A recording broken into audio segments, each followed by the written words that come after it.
So a quick note before we continue further. So what I'm going to talk about today primarily is about generating additional leads and opportunities. And so you can have all the leads in the world and all the opportunities, phone calls, whatever in the world, and still fail. And you might wonder, well, how is that? Well, sales and marketing go together. If you have marketing without sales, you get a lot of leads, but you're not closing them. And then if you have great sales but no marketing, then you just don't have enough opportunities coming in.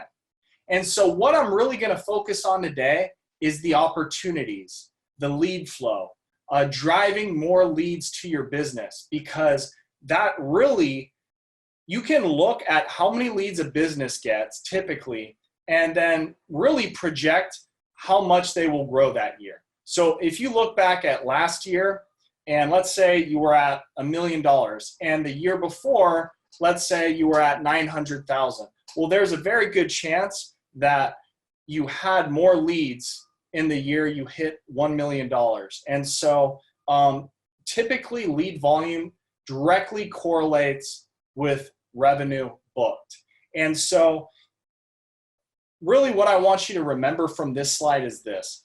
You can have the best Google Ads, Bing Ads campaign in the world, but if you don't have a sales system in place, and also if you provide poor service and your customers don't keep coming back, it's going to be really hard to achieve consistent growth.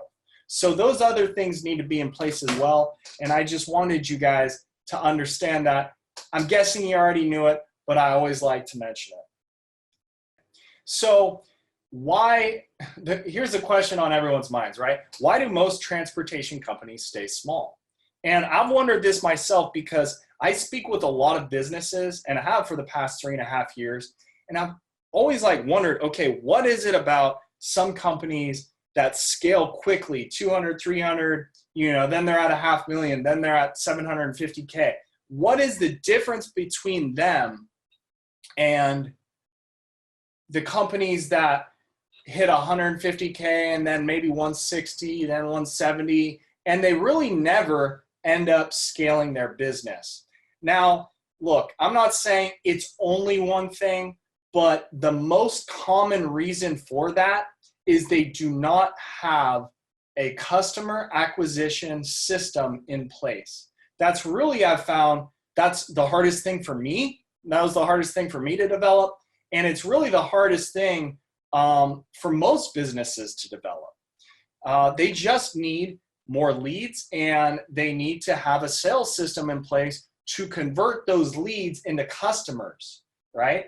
So if we can crack this, that's really the most difficult piece of the puzzle. Once you have your customer acquisition in place, then okay, if we keep doing what we're doing, we can scale by 25, 50%, depending on how small you are. You might be scaling by 2, 3, 500, 1,000%, right?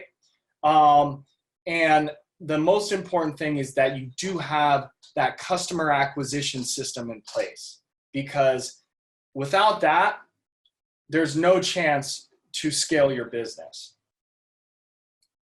And so right now, keep in mind, when I'm talking about this customer acquisition system, I know there's lots of different things you can do. I know you can prospect on LinkedIn. I know you can go to networking events. I know there's lots of different ways to acquire clients. And I'm not saying those ways don't work, they do.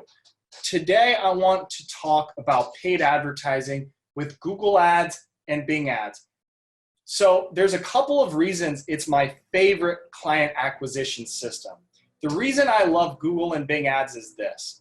Number one, you can put a certain amount of money in, whatever that may be, whether it might be $100, it might be $500, it might be $1,000 a month, and get a certain number of customers. And then once you know that campaign and that system is profitable, you can double it or triple it or quadruple it, and then your sales will double, triple, or quadruple. So that's number one. It's very scalable, and you can scale it very quickly once you have the data that your marketing dollars are producing an adequate return. There is no reason to keep your marketing dollars where they are at. You really want to increase the ad spend. So number two, it's pretty much instant. The moment I turn a campaign on, the phones start to ring.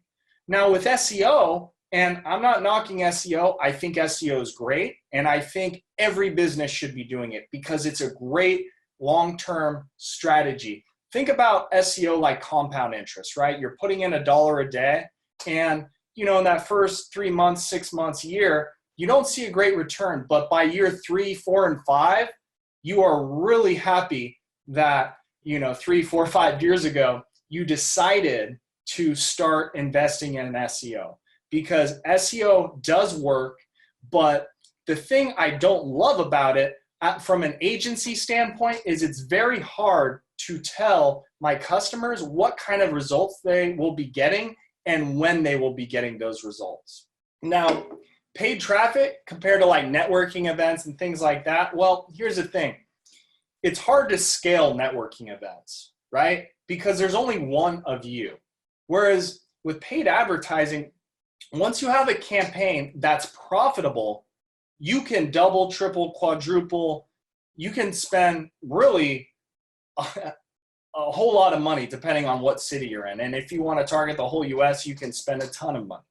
And so that's really the beauty of paid advertising. And that's why, going to networking events can be great, but it doesn't scale. So that's why I love paid traffic, Google, and Bing ads.